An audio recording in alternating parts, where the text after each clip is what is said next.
Here's a bold statement. Washington State University, WSU football might finally be turning a corner, and it's all thanks to Coach Jimmy Rogers' surprising willingness to reflect, adapt, and even admit when he's wrong. But here's where it gets controversial. Is this enough to overcome the talent gap and questionable early decisions that still linger over the program? Let's dive in. There's no denying it. The mood around WSU football has shifted dramatically. A single win can change everything. The critics quiet down, the fans cheer louder, and even the most skeptical observers start to see a glimmer of hope. But let's not get carried away. While I'm not about to issue any public apologies for my earlier critiques, I'll admit I was wrong about a few things after watching Rogers' first 4 games as head coach. First, Rogers has shown a refreshing ability to reflect and adjust. This wasn't exactly what I expected from a coach who dominated the small college scene, but faced questions about how he'd handle the leap to the FBS level. Early on, some of his moves raised eyebrows.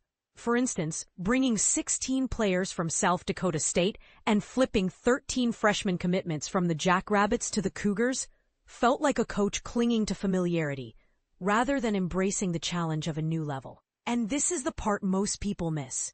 While this strategy provided a quick roster rebuild, it also means WSU's lineup is largely composed of players who didn't receive scholarship offers from their FBS opponents.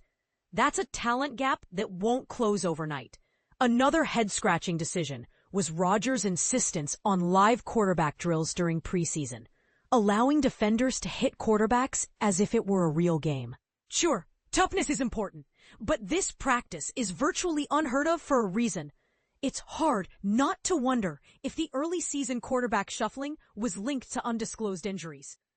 Then there's the puzzling commitment to a run-heavy offense when the team's strengths clearly lie elsewhere.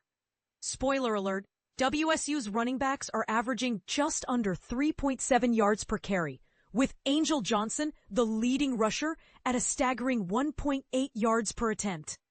Is this a recipe for success, or a stubborn refusal to play to the team's strengths? The decision to start Jaxon Potter over Zevi Eckhaus also raised questions. Eckhaus had proven himself in big games, yet Potter got the nod, a move that felt more like a gamble than a strategic choice. Fortunately, Rogers corrected course, and Eckhaus's starts against Washington and Colorado State showcased his ability to bring consistency and dynamism to the offense. His style, reminiscent of the Mike Leach era, spreads the ball around and keeps defenses guessing. The next logical step? Put the ball in his hands even more.